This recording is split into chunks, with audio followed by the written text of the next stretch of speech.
লোকত্রাণায় কারুণ্য ঘনা ঘনতম প্রাপ্তস্য কল্যাণ গুণার্ণবস্য বন্দে গুরু শ্রীচরণরবিন্দ বন্দে শ্রীকৃষ্ণ চৈতন্য নিত্যানন্দ সহদিত গৌরদয় পুষ্পবন্ত চিত্ত ছন্দ তমরুদ্ধ অনার্পিত চরিং চিরাদ করুণাবতীর্ণ কলৌ সমর্পয়িত উন্নতুজ্জ্বল রস সাভক্তি মিশ্রম হরিপুরট সুন্দর দ্যুতি কদম্ব সন্দীপিত সদা হৃদয় কন্দরে স্ফুরত বচিনন্দন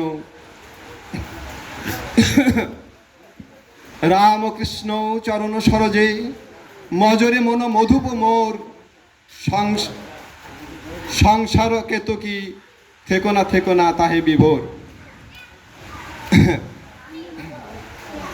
আজ রামকৃষ্ণের শুভ জন্মদিন।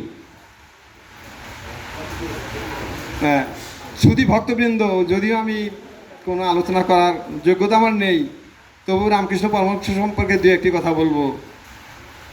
1836 খ্রিস্টাব্দে 18ই ফেব্রুয়ারিতে হুগলির কামারপুকুর একটি ছোট্ট গ্রামে জন্মগ্রহণ করেন। ছোটবেলা থেকে তিনি ধর্মীয় কুসংস্কার মানতেন না। তিনি বলতেন, এই চাল কলা বাধা বিদ্যা, ব্রাহ্মণের চাল কলা বাধা বিদ্যা আমি শিখব না। উনি পণ্ডিত ছিলেন না, বিদ্যালয়ে লেখাপড়া ওনার ছিল না, কিন্তু ছোটবেলা থেকে তিনি ধর্মের প্রতি এমন বিশুদ্ধ ধর্মের প্রতি এমন অনুরাগ ছিলেন যে উনি কাউকেই ছোট করে দেখতেন না, হিন্দু মুসলমান বৌদ্ধ খ্রিস্টান। তারই এক বন্ধু ছিল আব্দুল গফুর নামে, তাকে তিনি প্রাণ ভরে ভালোবাসতেন। তাকে বলতেন, শোন, আমাদের ধর্মে দেখ, এই বামন ঠেলে ভগবানের কাছে যেতে হয়, তুই কি তাই করবি? তা করবি না। আল ঠেলে ঠেলে বা আল পার হয়ে হয়ে ভগবানের কাছে যেতে হলে অনেক সময় লাগবে।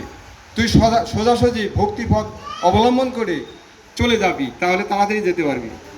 এভাবে তিনি অনেক বাণী রেখেছেন, যেগুলা আমাদের জন্য খুবই প্রয়োজনীয়, এবং এগুলো যদি আমরা অনুসরণ করি, এগুলো যদি আমরা ভাবি, তাহলে আমাদের এই জাতীয় জীবনের এই দুর্গতি আসবে না। তিনি বলেছেন, জাহাজ যেদিকেই যাক না কেন, জাহাজের দিগদর্শন কাটা উত্তর দিকেই থাকে, তাই জাহাজের কোনো চলাচলে ভুল হয় না। তাই আমরা যদি ঈশ্বরের দিকে মন রেখে আমরা চলতে পারি, তাহলে আমাদের ভুল ত্রুটি কম হবে আর কি। আরও অনেক অনেক কথা তিনি বলেছেন। তিনি মানতেন না, তিনি ভাগবত পড়তেন যা ইয়েদের বাড়িতে, অর্থাৎ ডোম, তারপরে মুচি, যাদেরকে আমরা অন্তের জাতি বলে তখনকার সময়ে জানতাম, সে সময় তিনি সেখানে গিয়ে ভাগবত পাঠ করাতেন।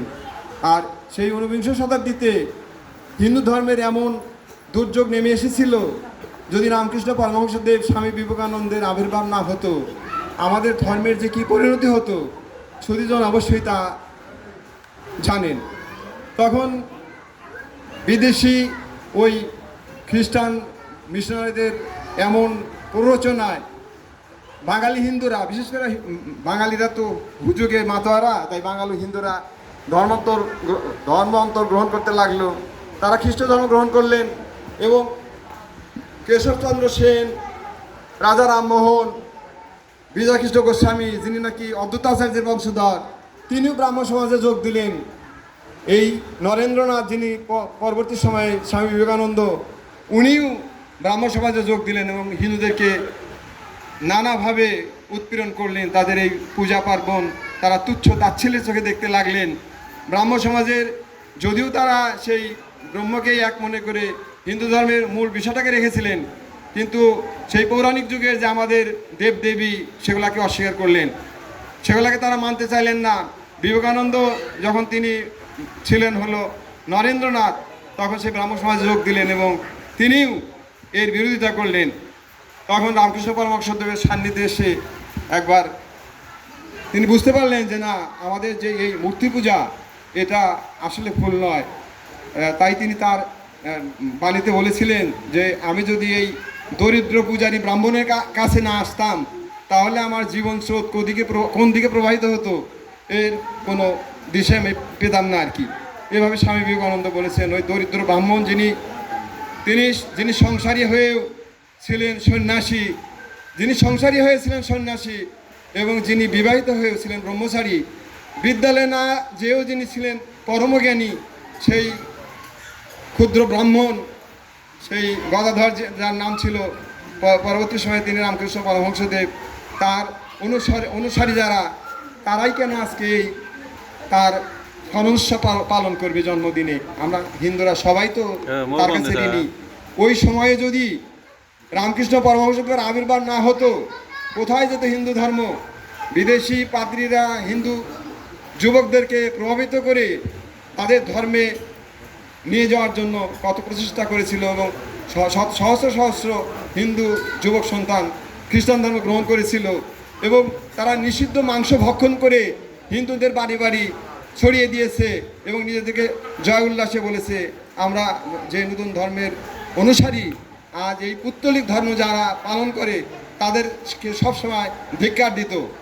কিন্তু ওই দরিদ্র ব্রাহ্মণের সান্নিধ্যে এসে যিনি নরেন্দ্রনাথ, যিনি পরবর্তী সময়ে রামকৃষ্ণ বিবেকানন্দ হলেন, তিনি বললেন পুতুল পূজা করে না হিন্দু, কাঠ পাথর মাটি দিয়ে চিন্ময় মাঝে মৃন্ময়ী হেরে হয়ে যায় আত্মহারা। তিনিই বললেন ওই দরিদ্র ব্রাহ্মণের সান্নিধ্যে এসে। তখনকার যে আমাদের সামাজিক পটভূমি ছিল, সেখানে উঁচু নিচু ভেদটা এত বেশি ছিল যা রামকৃষ্ণ পরমহংসদেব মানতেন না। তো এখন আমি আমার বক্তব্য কী বলবো? আমি আর রামকৃষ্ণ পরমহংস সম্পর্কে তেমন কিছুই জানি না। সমাজের দিক থেকে